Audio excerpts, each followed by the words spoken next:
So eto mga kababayan, pag-usapan natin itong mga nakita po nating balita. Ano po na kung saan mga kababayan, eto pong si Mayor Alice Goo, bukod pala po mga kababayan sa pagkakasangkot po niya or nasasangkot yung kanyang pangalan sa issue po ng Pogo mga kababayan, at bukod sa kahinahinala din yung kanyang pagkatao, meron pa pala pong isang kaso na inihahanda laban po dito kay Mayor Alice Goo. At kung makikita ninyo, naging mainit din yung usapin patungkol po mga kababayan doon sa pagkakasuspindi po dito po kay Mayor Alice Goo. Ngayon mga kababayan, kung makikita ninyo, may balita tayong nakita na kung saan talagang handa pong lumaban etong si Mayor Alice Goo para lamang po mapatunayan na inosente daw po siya mga kababayan. At dito mapapag-usapan din natin etong naging reaksyon ng mga residente ng Banban Tarlac kaugnay po sa pagkakasuspinde nitong si Mayor Alice Goo. Pero bago po natin ito pag-usapan mga kababayan, ay nais ko lamang po sabihin sa inyo na kung kayo po ay bago pa lamang po dito sa ating YouTube channel, ay hinihikayat ko po kayo na wag nyo na po sanang kalimutan na i-like po eto pong video natin na ito, at wag nyo na rin pong kalimutan na mag-subscribe dito sa ating YouTube channel. Hit nyo na rin po yung ating notification bell para lagi po kayong updated sa tuwing mag-upload po tayo or magla-live tayo ng panibagong issue or topic na katulad po nito. Ano po mga kababayan, at pasensya na po kayo kung ngayon lang tayo nakapag-upload. Medyo busy lamang po talaga mga kababayan. At pasensya na rin po kayo kung hindi muna tayo makakapag-live. Ano po, dahil nga inaayos natin yung ating studio na lilipatan dahil sobrang init po talaga dito sa studio na ginagamit po natin. Ngayon, shoutout nga po pala din sa One Squad Forever. Yung mga supporter po natin dyan at mga kababayan po natin na naghahanap ng mga kakwentuhan at kaibigan, welcome na welcome po kayo sa One Squad Forever. Message nyo lamang po si Ma'am Chay Cheer dyan po sa ating comment section mga kababayan. Anyway, eto, umpisahan na po natin itong ating talakayan patungkol po sa naging reaksyon ng mga mamamayan ng Banban Tarlac kaugnay ng pagkakasuspinde nitong si Mayor Alice Goo. Mga kababayan, ano po, eto, i-play na po natin galing po sa UNTV News. Kanila po yan, hindi po yan natin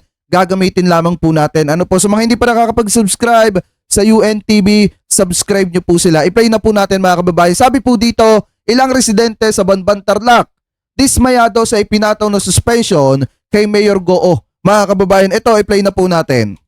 Nestor, kumusta ang sitwasyon dyan sa Bamban? Business as usual pa rin ba dyan sa munisipyo sa kabila ng suspension kay Mayor Goo?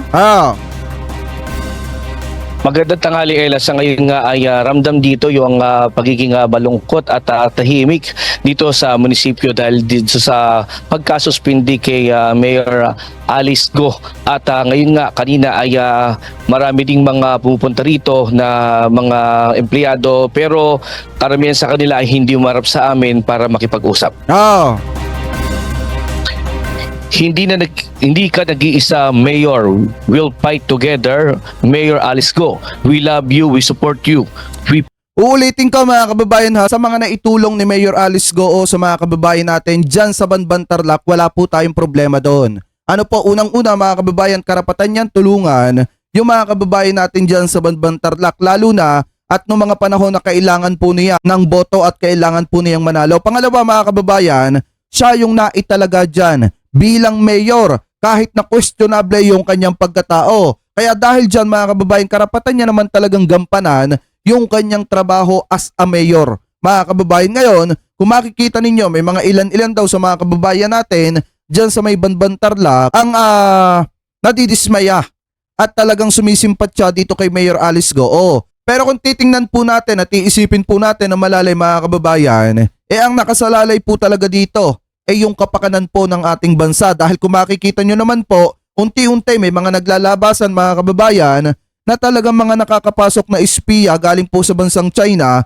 dito po sa ating bansa. Unang-una mga kababayan, ang mahirap lang kasi dito kay Mayor Alice Goo, kung tutusin, dapat ito naman po ay tapos na. Ang pinakamahirap lang kasing nangyari dito kay Mayor Alice Goo, siya po yung nasasangkot mga kababayan sa isang matinding issue na kung saan may kinalaman po sa Pogo. Pangalawa mga kababayan, kung titingnan naman po natin, unang-una, hindi po niya masagot yung personal na issue ng kanyang buhay or pagkakakilanlan mga kababayan kung talagang Pilipino po siya. Gaya nga po ng sabi ko sa inyo, kung yan po ay Pilipino mga kababayan, napakadaling i-define niyan yung pagka-Pilipino niya. Napakadaling ipagkalandakan sa sambayan ng Pilipino yung patunay na talagang tunay na Pilipino po siya. Ngayon kung titingnan po natin, marami mga isyo ang lumabas kesyo ipapa-DNA etong si Mayor Alice Goo. Pero may nakita rin tayong balita mga kababayan, di umano, na kung saan parang hindi na po matutuloy yung DNA kasi nga yung mga totoong magulang nitong si Mayor Alice Goo, di umano mga kababayan, parang wala na po dito sa Pilipinas at nasa bansang China na po mga kababayan. Ngayon kung titingnan po natin dun sa pagkakataong yon, sobrang questionable na ng pagkatao nitong si Mayor Alice Goo. Uulitin ko pa mga kababayan ha, hindi po inaape or inaabuso etong si Mayor Alice Goo dito sa ating bansa. Kung hindi mga kababayan, inaalam lamang po yung totoo. Base po sa kanyang pagkapanalo, base sa kanyang pagkakasangkot sa Pogo, at base po sa kanyang pagkakakilanlan at pagkatao. Dahil unang-una yung mga kasosyo po niya sa negosyo, dati, kung hindi man ngayon, mga kababayan, mga puganti po. Ano po mga kababayan? Anyway, ipagpatuloy pa natin. Fight for you. Kaya dapat maintindihan po yon na mga kababayan natin sa Banban Tarlac. Hindi porket tinutulungan kayo, hindi porket napakabait sa inyo, mas kakampihan nyo po yung isang mayor na questionable yung pagkatao kaysa po sa ating bansa.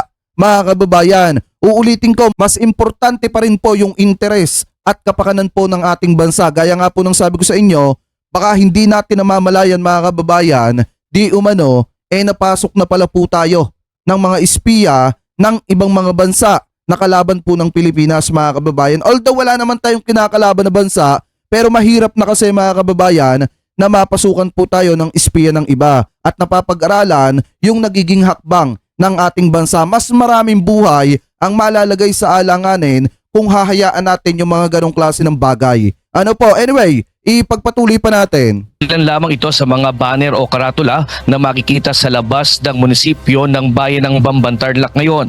Nagpapakita ito ng suporta ng kay Banban Mayor Alice Goo matapos itong suspindihin ng ombudsman sa hiling na rin ng Department of the Interior and Local Government sa patong-patong ng mga reklamong inihain ng DILG.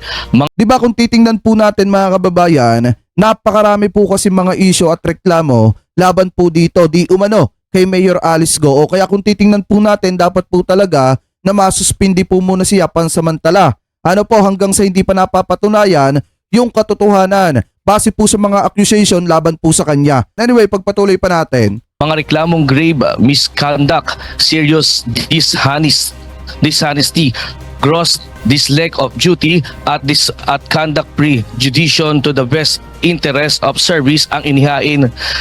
Parang katulad nung kay Morales mga kababayan, di ba si Morales may dishonesty. Ngayon, kung titingnan natin bakit ba naging dishonesty etong si Mayor Alice Goo, kasi kahit alam natin yung katotohanan, kahit alam ng sambayan ng Pilipino, di umano yung katotohanan patungkol po sa mga sinasabi nitong si Mayor Alice Goo, talagang hindi niya kayang sagutin mga kababayan yung itinatanong sa kanya sa Senado. Partida, nag-under oath pa po siya mga kababayan at talagang sinabi niya doon na lahat ng sasabihin niya doon pawang katotohanan lamang po mga kababayan. Ngayon kung titingnan po natin, kung pagbabasihan po natin dyan sa pagkakataong yan, kahit nahuhuli na siya ng ibang mga senador na nag-iimbestiga po sa kanya, pilit pa rin po siyang nagsisinungaling mga kababayan. Ngayon, ipagpatuloy pa natin. Ng DILG. Pinilitan si Goo ni Vice Mayor Leonardo Anunciacion na kasama rin ito ang independent ng nakaraang eleksyon. Kanina pinulong na rin ni Mayor Leonardo Anunciacion ang mga staff ni Mayor Goo at subalit hindi naman ibinigay yung detalye ng kanilang pag-uusap. Samantala dahil sa preventive suspension, marami ang tumanggi na magpahayag ng mga empleyado at mga residente sa munisipyo. Pero may ilan namang empleyado at residente ang nalungkot at nadismaya dahil nawala ito sa pwesto at sinuspindi dahil sa kinasasangkutan umano nitong issue na may kinalaman sa illegal operation ng Pogo sa Bamban. Siyempre nalungkot din kami. Nung hindi naman, nung tumakbo ng mayor, hindi naman ako sa kanya. Pero yung nakita ko ngayon, gumanda yung Bamban, umunlad, yun ang pinanginayangan ko. Paano hindi uunlad? Inaandya dyan yung malaking Pogo sa likod pa ng City Hall. Mga kababayan, talagang uunlad. ang Banban Tarlac. Hindi lamang po ang Banban Tarlac ang umunlad mga kababayan, di umano, pati yung bulsa din, di umano nitong si Mayora. So anyway, ipagpatuloy pa natin. Pagkaalam namin kay Mayora, talagang mabait naman. Nagkaroon ako ng konting pagkadismaya tsaka kalungkutan. Hindi lang ho ako, lahat kami rito. Nagkaroon ng pagkadismaya, nalungkot din kami lahat. Kasi unang-una, nakita namin kung ano yung kagandahan at naging pagbabago ng bayan namin sa naumpisahan ng mayor namin. At nakita namin kung paano umunlad at kung paano naging maganda ang usad ng pamamalakad dito sa bayan namin.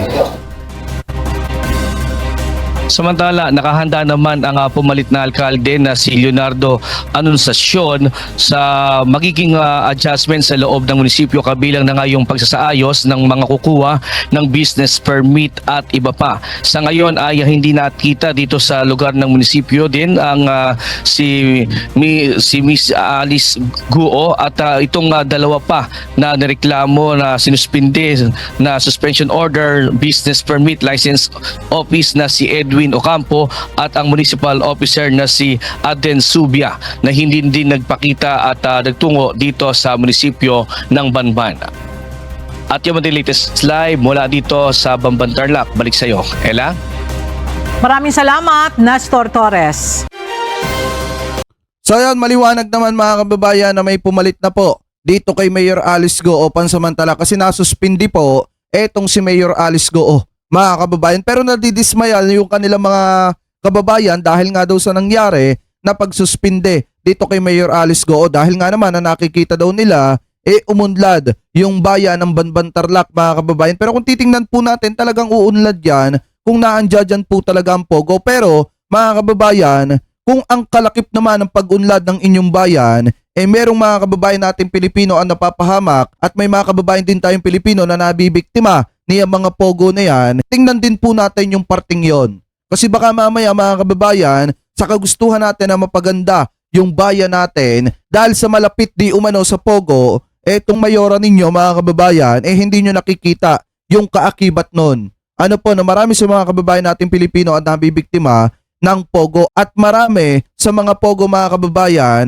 ang naiilink sa iba't ibang klase ng krimen mga kababayan. Anyway, ipagpatuloy pa po natin itong ating talakayan dito po sa nakita pa nating topic na kung saan sinasabi po dito, Banban Mayor Guo at dalawang iba pa isinailalim sa preventive suspension. Kampo niya handang pumalag. Galing po ito sa News 5 Everywhere. Ibig sabihin mga kababayan, nung nasuspinde itong si Mayor Alice Guo, may dalawa pang iba pa na nasuspinde din mga kababayan. Siguro ito yung may pagkakalink dun sa Pogo. Mga kababayan, ngayon, eto daw pong kampo nitong si Mayor Alice Guo ay handa daw pong lumaban. Ano po, para mapatunayan yung katotohanan patungkol po dito sa mga accusation laban po kay Mayor Alice Guo. Ano po ngayon, ipagpatuloy pa natin mga kababayan. Nanindigan si Banban Tarlac Mayor Alice Guo na lalaban siya ngayong isinailalim siya sa preventive suspension dahil sa mga reklamong may kinalaman sa Pogo. Bukod kay Guo, dalawang opisyal pa ang damay sa suspensyon. Ayon naman kay Senador Risa Ontiveros, dapat lang masuspende ang alkalde dahil sinubukan niyang tigilan ang investigasyon sa Pogo Raid. Nasa frontline ng balitang yan si Ria Fernandez. Isinailalim sa preventive suspension ng walang bayad ng Office of the Ombudsman si Banban Tarlac Mayor Alice Guo kasama ang kanyang Business Permit and Licensing Office Head na si Edwin Ocampo at Municipal Legal Officer na si Aden Sigua. Nagugat ang suspension nila sa isinampang kasong administratibo ng DILG laban sa tatlo sa dalawang dati at kasalukuyang Vice Mayor ng Bamban at sa mga miyembro ng Sangguniang Bayan. Dahil yan sa maanumalyang operasyon ng Pogo sa kanilang bayan.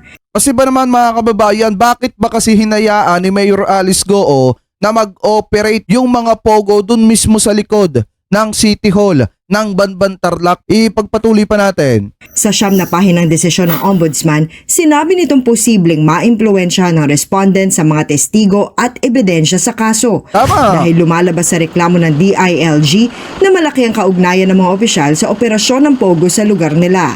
March 13 ang salakayin ng mga otoridad ang kumpanyang Zunyuan Technology sa loob ng compound ng Baofu Land Development Incorporated kung saan isa sa mga may-ari si Mayor Alice. Bago ito, ni-raid na rin noong March 2023 ang kaparehong compound nang salakayin nila ang naunang pogo sa loob na Hongsheng Technology Incorporated. Sabi ng DILG, si Mayor Alice din mismo ang nag-apply sa letter of no objection sa munisipyo para sa Hongsheng noong hindi pa siya mayor. Dito na nadawit ang pangalan ng Business Permit and Licensing Office Head na si Ocampo dahil siya ang nag-asikaso sa mga permit kahit kulang-kulang ang mga dokumento ng mga pogo. Nako. Naging pabayarin daw ang legal officer na si Sigua dahil hindi niya raw inimbestigahan ang anomalya sa business permit ng mga pogo kahit malinaw na may kulang sa requirements. O tapos sasabihin ni Duterte, mga kababayan, malinis ang pogo dahil nagsasalta ng 2 billion a month, mga kababayan. Yan ang sinasabi ni Digong. Kung makikita nyo yung kanyang mga pahayag, mga kababayan, nung siya ay presidente pa, ano yung sinasabi niya? Malinis ang pogo dahil nagsasalta ito ng bilyon-bilyon na pera. Mga kababayan, ngayon, kung mapapansin nyo, pahiya si Digong dito sa mga pinagsasasabi niya about pogo dahil nakikita ninyo na nakapag-apply sila ng permit, mga kababayan, kahit kulang-kulang yung kanilang mga dokumento. Yun ba yung malinis? Ano po, anyway, pagpatuloy pa natin. Ayon sa Ombudsman, preventive measure lang ang ibinigay nila sa tatlo. Pero posible silang masibak kung mapatutunayang totoo ang mga aligasyon. Iginagalang naman daw ni Bamban Mayor Alice Go ang desisyon ng Ombudsman pero ilalaban daw niya ang kanyang kaso. Sa isang pahayag, naninindigan ng alkalde na wala siyang kasalanan pero tila nahatulan na raw siya bago pa man marinig ang kanyang panig. Paglabagaan niya. Hindi, paano kasi hindi siya mahahatulan, mga kababayan? Simpleng-simple kasi yung tinatanong sa kanya eh. Unang-una nung pumunta sa kanyang pagkatao, napakasimple lang ng itinatanong sa kanya. Magkwento lang siya, mga kababayan, pamula kanyang pagkabata kung ano yung mga naging karanasan niya, kung ano yung mga naging buhay niya, mga kababayan, ng panahon na yon. Pero dun sa kanyang mga pinagsasasabi, paulit-ulit na lang, parang robot, mga kababayan. At marami din sa mga katanungan niya, ang talagang nahuhuli po siya na nagsisinungaling. Ano po, mga kababayan? Anyway, pagpatuloy pa natin niya ito sa kanyang karapatan bilang isang tao at bilang isang alkaldeng binoto ng mga Pilipino. Ayon naman kay Senator Risa Ontiveros na siyang nangunguna sa pagdinig sa Senado, noon pa nga dapat sinuspinde si Mayor Go. May impormasyon daw ang senadora na tinangka umano ni Go na pigilan ang investigasyon noong nireid ang Pogo Hub sa Bamban. Dagdag pa ni Ontiveros, walang dudang konektado sa Pogo ang alkalde. Dokumentado raw ito kahit pa ilang beses siyang magsinungaling at kahit pa ilang beses niyang sabihin hindi niya maalala. Kasi nga, mga kababayan, ang nangyayari kasi, ebidensya na yung nagsasalita. Ano po, kahit anong deny, kahit anong tanggay nitong si Mayor Alice Go, ebidensya na po yung nagsasalita laban sa kanya, mga kababayan eh. At yun yung hindi po natin kayang pigilan. Yung magsalita yung ebidensya at sabihin na nagsisinungaling, etong si Mayor Alice Go. Kung mapapansin nyo nga, kung makikita ninyo, nung naando dun sa hearing, mga kababayan, maraming beses na nahuhuli po siya ni Senator Risa Hontiveros at saka ni Senator Win Gatchalian, mga kababayan, na nagsisinungaling. Lalo na nung dumating na dun sa birth certificate, mga kababayan, di ba ano yung sabi ni Mayor Alice Go dun sa interview kay Miss Karen Davila? Anak siya ng kanyang tatay sa isang kasambahay nila at nung ipinanganak siya, mga kababayan, iniwan po siya nung kanyang nanay. Ngayon, kung makikita ninyo, paano siya iniwan ng kanyang nanay kung meron nga siyang 2 kapatid at nakababatang kapatid? Diba, kung mapapansin nyo, doon palang bistado na eh. Lalo na nung dumating pa sa point, mga kababayan, na yung mga address na sinasabi ni Mayor Alice Go na tinerhan nila dati, mga kababayan, nung pinuntahan, sablay din, mga kababayan. Tapos ang pinakamasakla pa dito, yung birth certificate na puro sablay. Doon palang huli na, mga kababayan. At nung idinideny po niya yung about dun sa sasakyan na McLaren, mga kababayan, na medyo hindi niya matandaan kung ano yung pangalan nung hiniraman po niya. Diba, kung mapapansin nyo, mga kababayan, dun palang butas na itong si Mayor Alice Go. Kaya kung mapapansin po natin, maraming point na nagsisinungaling etong si Mayor Alice Go at maraming point na nahuhuli din po siya na nagsisinungaling. Ano po, anyway, ipagpatuloy pa natin. Nagbabalita mula sa Frontline, Ria Fernandez, News 5. Handa nga po ang kampo ni Mayor Alice Go na palagaan ang preventive suspension na ipinataw sa alkalde. At kaugnay niyan, makakausap natin ang kanyang legal counsel na si Attorney Stephen David. Magandang umaga po, Attorney David. Ay, magandang umaga, Ruth. Long time no see. O nga po. Sir, tanungin ko lang po kayo kasi narinig na namin, nakita namin yung pahayag ni Mayor kahapon. Ano po? Kailan niyo po siya huling nakausap at baka may iba pa po siyang sinabi tungkol dito sa pagpapataw ng preventive suspension? Actually, nakakausap naman kami every now and then, although sa sa phone. Oo. So, hindi kasi yung preventive suspension, sasagutin namin yan eh. Kasi sa paniniwala namin, may karapatan din naman siya na malaman ng Office of the Ombudsman yung kanyang side. Napakaganda kasi ng side namin. Sana kung makita ng Ombudsman yon, naniniwala naman ako sa sense of fairness ni Ombudsman na makita niya yung side namin at mailip yung mga suspension nila. Pero may binanggit po kasi si Senator Risa Ontiveros na nagkaroon na daw po ng effort si Mayor para pigilan itong investigasyon eh. Yung investigasyon patungkol dun sa Pogo Hub, mga kababayan. Anyway, pagpatuloy pa natin. Alam mo, ang allegations, hindi ebidensya yan, ha? Ilang araw na ba kami nag-hearing sa Senate? Ilang oras na? Bakit di nila i-presenta yan, di ba? At saka, yung mga allegations, madali namang sabihin yan eh. Pero kailangan i-prove mo. Kasi ang allegation, kahit sino pwede gumawa ng allegations. Kaya lang, kailangan i-prove mo yun. They have all the opportunity. Nasa kanila yung oras, tsaka yung time, yung power nila over the Senate investigation. Di ba? Di tawagin nila sino yung in-influensyahan. Di ba? Kasi ako, wala akong alam na ganun. Yung isa pa po, ito hong preventive suspension ng Ombudsman ay base sa rekomendasyon ng DILG dun sa mga reklamo laban kay Mayor Go. Pero sinasabi kasi ng DILG, kahit ito po ay nabanggit na noon sa hearing, meron pa daw po atang financial interest o share si Mayor Go doon sa Baofu Land kasi ayan yung kung nasaan yung Pogo na ni-raid. Ano po? Anong masasabi nyo dyan? Alam mo, una-una, ang Pogo, hindi naman bawal yan. Ang Pogo, merong PAGCOR license. Licensee yung dalawang Pogo dyan, yung PAGCOR. In fact, meron silang 24-hour monitoring. Ang problema kasi, mga kababayan, kapag ka nag-monitoring itong PAGCOR, ang nangyayari kasi, inililipat lang, 2-click nga lang daw. Diba, kung mapapansin nyo sa Senado sinasabi yan, 2-click lang daw at yun yung ipapakita dito sa mga taga-PAGCOR. Tapos pagkaalis ng PAGCOR, tuloy pa rin yung operation, yung illegal operation di umano ng Pogo. Mga kababayan, ngayon kung titingnan po natin, eto pa din yung isang sabit nung naglalakad ng lisensya ng permit. Mga kababayan, etong Pogo, inaprubahan ito kahit maraming mga kulang-kulang dun sa kanilang mga requirement. Dun pa lang, hindi na natin pwedeng sabihing legal mga kababayan, kasi kung makikita ninyo, talagang maraming nakita dun sa mga na-raid na Pogo Hub, mga kababayan, dyan sa may Banban Tarlac, na talagang may ginagawa silang illegal. Mga kababayan, dun pa lang sa pagkakataong yon, hindi na po natin pwedeng sabihin na legal. Kasi nga maraming nakita na illegal na gawain at saka mga aktibidades dun sa na-raid na Pogo sa may Banban Tarlac. Ano po ngayon, ipagpatuloy pa natin? Platform dyan, para sa audit platform nila. Meron silang monitoring personnel dyan para ma-supervise yung legal operation ng PAGCOR. Ngayon, as to the fact na yung lote, isa lang yung tatlong floors lang yung Pogo na yan, doon sa napakalaking compound na yan, hindi ko alam kung ilang, sabi nila kasi nasa 40 hanggang 30 hanggang 40 structures yan. Tatlong floors lang yun So, paano mo ngayon sasabihin na illegal yung ginagawa ng Baofu? Kahit na ganon, si Mayor... Kasi nga, marami nga nakitang illegal na aktibidades at gawain, mga kababayan, dun sa na-raid na Pogo, dyan sa may Banban Tarlac. Ibig sabihin, kung illegal yung mga nakita na gawain doon, illegal yung ginagawa nila.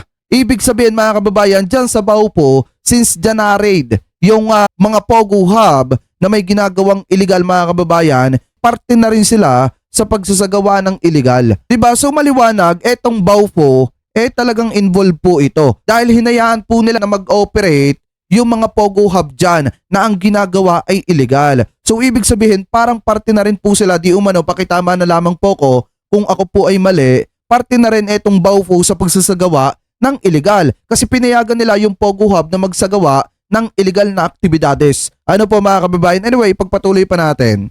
Ng kanyang pag-assume as mayor, nag-divest na siya doon. Ah. Pero yung So, BAW, lesser lang ha, Ruth ha? yes, opo. Yung BAW po, lesser lang siya ng mga structures Ng mga doon. pogo, opo. Yung mga structures doon, wala pang 2% o 5% yung pogo allocation doon. Eh kahit pa sabihin mong pogo yon, illegal naman yan. Meron namang approval ng PAGCOR, license ng PAGCOR yan. So ano nakikita? Wala akong nakikita ng problema dun eh. yung sinasabi po kasi nung wala na po kasi daw license to operate itong Tama. itong Sonyun o yung Holsheng nung nabigyan po ng business permit from the office of the mayor. Meron. Oo. Meron provision na. Kaya nga ang sabi ko nga, mabigyan lang kami ng opportunity Okay. sana na ombudsman na makita yung side namin. I'm sure, napaka-fair naman ni ombudsman para hindi niya naman mapansin yun, makita yun. Kaya i-emphasize namin yan. Oo. Kumbaga kaya nyo pong sagutin itong mga aligasyon at patunayan po na yung sinasabi nga ni Mayor dun sa statement na wala po siyang kasalanan. Oo naman. Kasi nililig siya sa mga pogo. Ano bang connection niya sa pogo? Wala nga siya, hindi nga siya nakita doon, wala nga siyang pangalan doon. Eh, hindi ko maintindihan. Tapos ina-expect siya na Wala daw nakita mga kababayan, wala daw pangalan. Eh di ba mga kababayan, dun sa isang nabuksan na vault sa may na-raid na Pogo Hub sa may Banban Tarlac mga kababayan, eh naando dun po yung mga record ng mga sasakyan ni Mayor Alice Goo at yung mga bill ng kuryente na nakapangalan po kay Mayor Alice Goo. So ibig sabihin mga kababayan, nakita yung kanyang pangalan doon. Hindi lang po basta nakita yung kanyang pangalan doon, kung hindi yung mga sasakyan ay nakapangalan po sa kanya at yung mga bill ng kuryente ay nakapangalan po sa kanya. Imposible naman na wala siyang kinalaman doon sa Pogo na naando doon yung kanyang pangalan. Mga kababayan, ano po, anyway, pagpatuloy pa natin. ma-curb niya yung mga illegalities doon kung meron man, mga human trafficking, kung ano man yan, assuming meron. Hindi niya authority yun eh, hindi niya jurisdiction yun. PAGCOR ang nandun para mag-supervise niyan. Kung merong trigger, may magsabi sa kanya na may illegal activities doon, then that's the time, magpapaimbestiga siya. Attorney, isa pa po, may sinabi rin itong Presidential Anti-Organized Crime Commission na sasampahan daw may planong sampahan ng tax evasion case si Mayor Go. Pati po Pag-usapan din natin yung tax evasion na yan mga kababayan. itong Office of the Solicitor General ay pinag-aaralan din yung ilang dokumento sa posible ring iba pang reklamo. Ano pong reaksyon nyo dyan sa mga kaliwat ka ng investigasyon, Attorney? Alam mo, yung tax evasion, kailangan na din mapasagutin ka dyan, di ba? Magkakaroon ka pa ng assessment dyan, meron ka bang ginawang illegal dyan. Ang trabaho Kung matatandaan ninyo mga kababayan di ba nung ini-interview ni Miss Karen Davila itong si Mayor Alice Goo, tinanong siya kung paano niya nabayaran yung lupa mga kababayan. Tapos tinatanong siya ni Miss Karen Davila kung magkano na ibenta ata yung lupa. Pakitama na lamang po ko kung ako po ay mali. Parang may naiisagot doon si Mayor Alice Goo na parang hahabulin siya ng BIR. Parang malalagot siya sa BIR. Mga kababayan, yun yung pagkakaintindi ko Pakitama na lamang po ko kung ako po ay mali. Ngayon, kung mapapansin nyo po, bakit niya masasabi yung mga ganong klase ng salita, mga kababayan, kung wala siyang ginagawa na labag po sa BIR? Siguro naman hindi siya masasampahan ng kasong tax evasion kung nagbabayad siya ng tamang buwis or ng tamang tax mga kababayan. Di ba napakasimple lang? Hindi siya masasampahan ng tax evasion kung nagbabayad siya ng tamang buwis at hindi lang yan kaya siguro naghahanda rin mga kababayan na masampahan itong si Mayor Alice Goo ng kasong tax evasion dahil din siguro mga kababayan dun sa biglaang paglobo ng asset nitong si Mayor Alice Goo.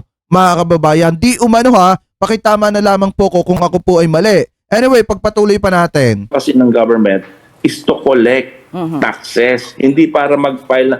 Yung pagpa-file ng mga criminal cases, last resort na yan. Kung hindi ka magbabayad ng tamang buwis. Una-una, magkano ba dapat niyang bayaran? I-assess muna siya. Paano kung bayaran niya yun? Paano papapile ng tax evasion yun? Hindi nga evasion wala nga evasion Kaya nga meron tayong due process dyan. Merong letter of authority, itong notice of discrepancy. Marami pang proseso yan. Hindi ka basta-basta nagpa-file ng tax evasion case sa isang taxpayer. Otherwise, walang matitirang negosyante kundi lahat sila may kaso dahil lahat yan merong assessment notice ka muna bago ka yung pinapailan lang nila ng tax evasion, yung matitigas ang ulo na ayaw magbayad pagkatapos mong inassess, binigyan ng formal demand to pay. Doon Ang tanong, nagbayad ba ng tax ng maayos etong si Mayor Alice Goo? Yan po kasi ang tanong dyan, attorney. Pero kung hindi nagbabayad ng maayos ng tax etong si Mayor Alice Goo, malaki talaga ang posibilidad na masampahan po siya ng kasong tax evasion. Ano po, pakitama na lamang po ako kung ako po ay mali. ka pa lang magpa-file ng case. Okay. Wala pa nga kaming wala pa nga sa step 1 yan eh. Okay. LOA pa lang natatanggap namin, letter of authority. So bibigyan pa kami ngayon ng opportunity to answer. Okay. Maraming pong salamat sa inyong panahon. Si Attorney Stephen David, ang abogado po ni Mayor Alice Goo. Ayan, napakaliwanag naman mga kababayan. Ngayon, ituloy na agad natin itong ating talakayan dito po sa isa pong video na nakita natin. Pero bago muna tayo lumipat sa isang video na nakita po natin, dito maliwanag naman mga kababayan, may sinabi dito itong si attorney na nakita ba daw yung pangalan nitong si Mayor Alice Goo, nakita ba daw nasangkot si Mayor Alice Goo dun sa Pogo. Pero kung makikita ninyo, di ba natalakay natin yun noong nakaraang araw. Ano yung sinabi dun sa balita? Pagkabukas ng vault ang nakita doon, mga dokumento ng sasakyan na ang nakapangalan ay etong si Mayor Alice Goo mga kababayan. Hindi lang po yun. Kung hindi mga kababayan, yung mga bill ng kuryente na nakapangalan po kay Mayor Alice Goo. Ngayon, ipagpatuloy pa natin mga kababayan itong ating talakayan. Dito po sa isang balita na nakita po natin na kung saan mga kababayan, dito po sa kapihan sa Senado, natanong po etong si Senator Estrada or Senator Jinggoy Estrada mga kababayan sa umano'y kapartner ni Banban Mayor Goo sa Pogo operation. So ngayon, kung mapapansin nyo, alam ninyo kung sino yung tinutukoy dito mga kababayan. Ito ba ay yung mayor di umano ng Pangasinan na lang mga kababayan. Alam ko naman kilala nyo kung sino yun dahil natalakay natin yan noong mga nakaraang araw. Pero anyway, i-play na po natin itong katanungan kay Senator Estrada na kung saan sinagot din po niya umano mga kababayan. Pero hindi niya pinangalanan kung sino yung mayor. Ano po mga kababayan? Anyway, i-play na po natin. Sir, are you now willing to divulge the name of mayor na sabi mo nag-handle ng Pogo owned by Mayor? Alam na ni Marlon kung sino. Basta he's a mayor. Definitely he's not a senator. Pero, sir, Mayor sa North. Sir, ba't ayaw niyo pangalanan ko ipapatawag siya ng committee? Meron ka bang Well, request na I just received a very, very reliable information that Ayan ha, meron daw siyang na-receive mga kababayan na talagang masasabi nating tunay, legit na impormasyon about dun sa mayor na kapartner nitong si Mayor Alice Goo mga kababayan dun sa pagpapatakbo ng Pogo business di umano nitong si Mayor Alice Goo. Mga kababayan, ngayon ipagpatuloy pa natin. that her partner is a public official. Sabihin ko, mayor ng isang maliit na bayan sa Pangasinan. And according to my bubuit, siya yung nagpapatakbo ng POG operations ng owned by allegedly kay Mayor Alice Goo doon mismo sa Bamban. So, sir, ipinapatawag na ba yung mayor na yun? Hindi pa. Pero isasuggest nyo Well, na patawag? if I can get pieces of evidence linking that mayor to the POG operations, then patatawag ko. So, sir, yung incumbent ngayon, yung mayor na yun, Mas mahalaga kasi may ebidensya talaga bago ipatawag yung sinasabing kapartner na mayor nitong si Mayor Alice Goo. Kasi mamaya maipatawag yan, tapos ang mangyayari, katulad lang nung investigasyon ni Senator Bato de la Rosa about dun sa PIDEA leaks mga kababayan, na patawag ng patawag kahit wala namang sapat na ebidensya. Mahirap po yun. Mga kababayan, yung magpapatawag ka na magpapatawag, pero wala ka namang pinanghahawakan na sapat na ebidensya. Malaki ang posibilidad na mapahiya ang isang senador pagka ganon. Kaya tama itong sinasabi dito ni Senator Jinggoy Estrada na bago ipatawag, much better may evidence na talaga magpapatunay na naling talaga or kapartner talaga ni Mayor Alice Goo sa pagpapatakbo ng Pogo, mga kababayan, yung mayor na yon. Ano po ngayon, ipagpatuloy pa natin? na nagpapatakbo ng Pogo ni... Yes. It's up to the DILG to to have their own investigation. Of course, I will not meddle with their investigation. But if they want to ask the name from me, I will divulge the name. Kasi mahirap i-divulge sa media kasi baka i-deny eh.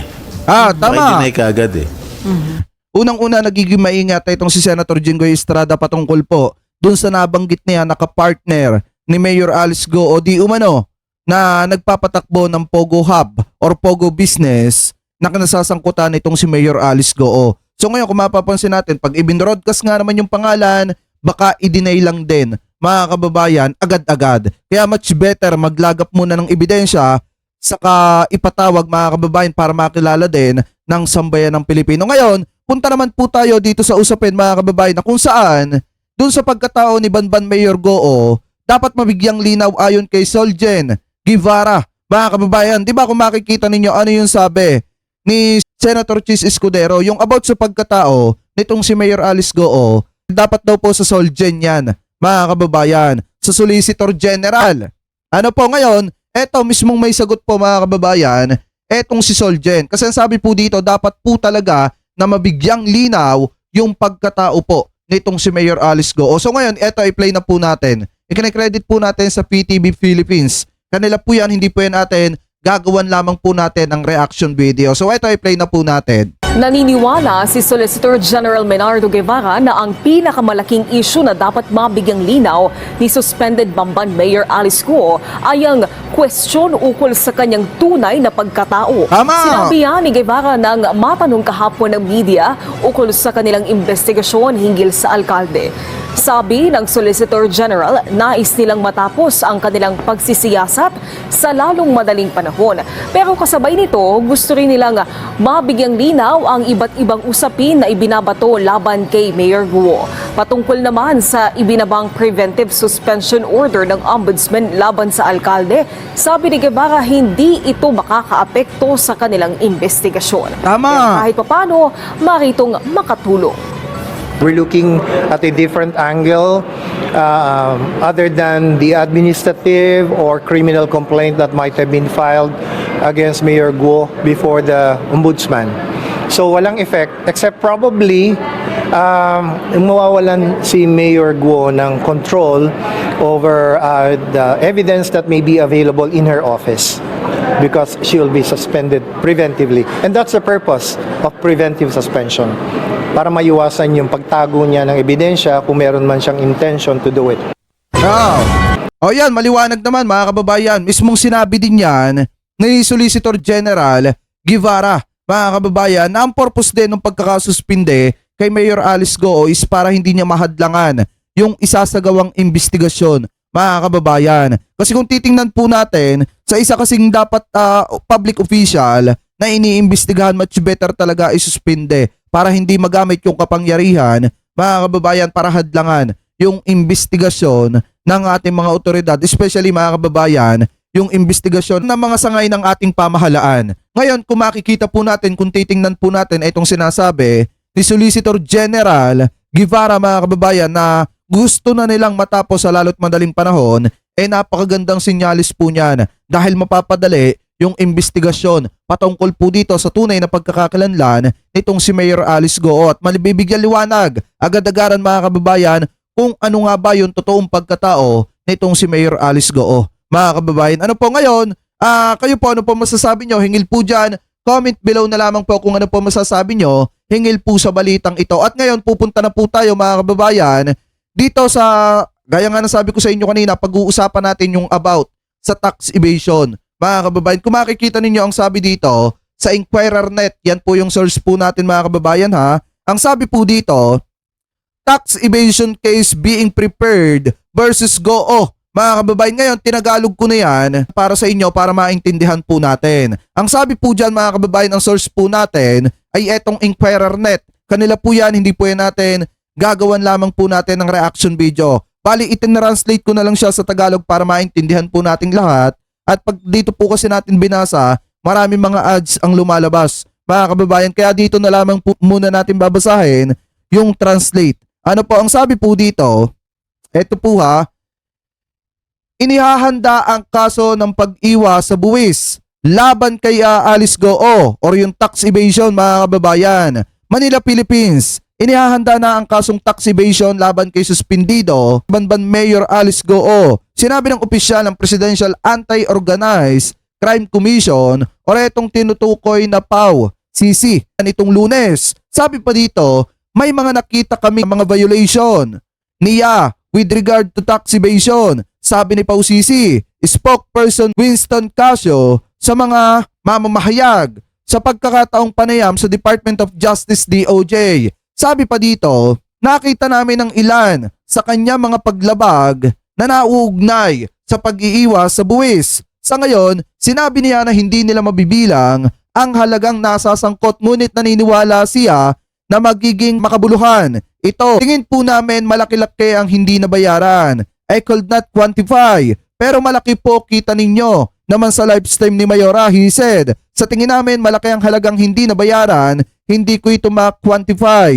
Ngunit ito ay malaki na makikita sa pamumuhay ng alkalde. Aniya, ang isa pang kasong ikinukonsidera laban kay Goo ay may kaugnayan sa isang paglabag sa Securities and Regulation Code. Samantala, tinanggap ng PAO-CC ang preventive suspension na inilabas laban kay Goo. Aniya, malaking tulong ang preventive suspension para magkaroon sila ng madaling access sa mga record at dokumentong kailangan sa kanilang investigasyon. Makakatulong sa amin na makapasok sa mga sityo at makahingi kami ng mga records regarding sa kanya. Casio said.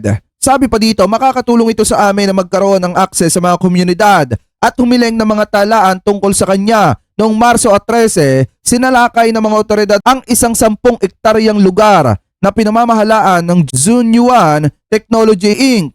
na humantong sa pagsagip sa humigit kumulang 800 na individual at pagkakatuklas ng mga iligal na aktibidad. Si Goo ay isinasa ilalim sa investigasyon matapos ang 1 metro na kuryente ng Zunyuan ay matatagpuan sa ilalim ng pangalan ni Goo at ang natuklasan din ng mga otoridad ang isang sasakyan sa loob ng pasilidad na nakarehistro sa ilalim ng pangalan ng alkalde. Ayan po yung sinasabi ko sa inyo noong nakaraan, mga kababayan. Di ba ano yung sinasabi kanina nung attorney?